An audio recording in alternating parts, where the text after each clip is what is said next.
Danas ću vam pokazati kako da pomoću samo jednog filtera drastično ulepšate vašu fotografiju.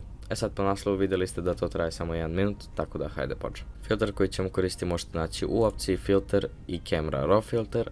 Ako ne vidite camera raw filter ovdje, to znači da niste updateovali Photoshop, tako da pobrinite se da vam je Photoshop up to date. Znači klikat ćete na camera raw filter, ovako bi to trebalo da vam izgleda kad se učita, znači imate tu sliku i tu neke opcije. Sad svaka slika je drugačija, tako da morat ćete vi da prilagođate kako vam odgovara, ali evo na primjer za ovakvu sličicu sa nekim ovim žutim delovima, slabo izraženim nebom i nemam pojma. Mislim da bi bilo najbolje ovako malo temperatura da bude slabije, s obzirom da je onako dosta žuta, realno, tipa ovako nešto, i možete tint ovako nabaciti malo više ka roze da ide.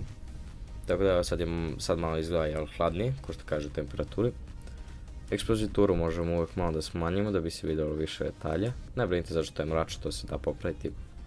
Sad highlights, to je jako bitno, to želite uvijek da smanjite, da bi dobili što više detalja u nebu, u senkama i tako dalje. Sad shadows kao što vidite, kad povučete, znači dobijete gomilu detalja ispod ovdje auta, na primjer. Znači možete se igrati s time, ja bi to lično stavio čak i na najviše. Whites koristite umjesto ekspoziture, da povećate svetlinu slike, na primjer ovako nešto, mislim da je bilo ok sasvim. I blacks možete se igrati sa crnim bojama, da će budu ovako svetle, da će budu tamne, neki kao kontrast. Sad ja ne bi to puno čačko, meni se već sviđalo, tako da možemo ovako možda malo da utamnimo, to je to. Ovako clarity, dehaze, to zaista ne bi preporučio da se dira, zato što čini mi se dosta kvari kvalitet, nema neke velike promjene. Sad vibrance ovdje možete uvijek malo povećati, znači to ćemo ojačati boje, samo gledajte da to izgleda normalno. Također radite i sa saturation ovdje. Kao što vidite, saturation je malo intenzivniji, tako da ja to neću dirati, neka ostane samo vibrance. Sljedeće što hoćete, otići ćete na ovaj ovdje detail tab. Znači tu vam je sharpening, to je ono što ćemo mi sad koristiti. Dakle, vidjet ćete mount, radius, detail i masking. Ovako vam to izgleda po defaultu.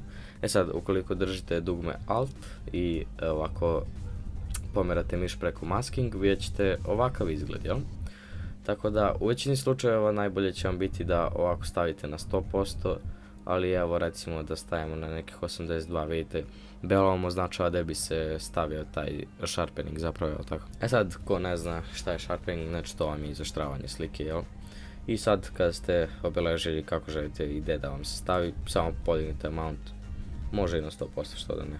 Znači radius, detail, ja to ne diram, već izgleda dobro ovako, tako da, to je to, svi ste ok samo. I evo slika već izgleda drastično bolje, znači evo pre, evo posle. Sad slika izgleda lepo već samo po sebi, ali naravno mi možemo to još malo doterati.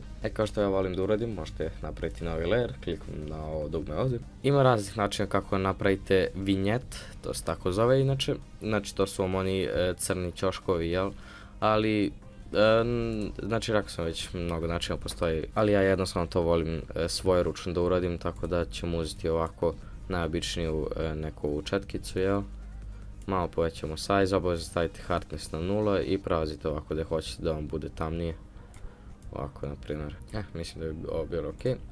I možete tu menjati blending options kako vi želite, znači to se u većini slučajeva drži na normalno, ali naravno ako nađete nešto što vam se sviđa, tipa možda, pa da, ovdje nema baš puno opcija, ali tipa soft light je ok. I onda samo smanjite opacity koliko vama treba. Znači nekih ovako možda 36%.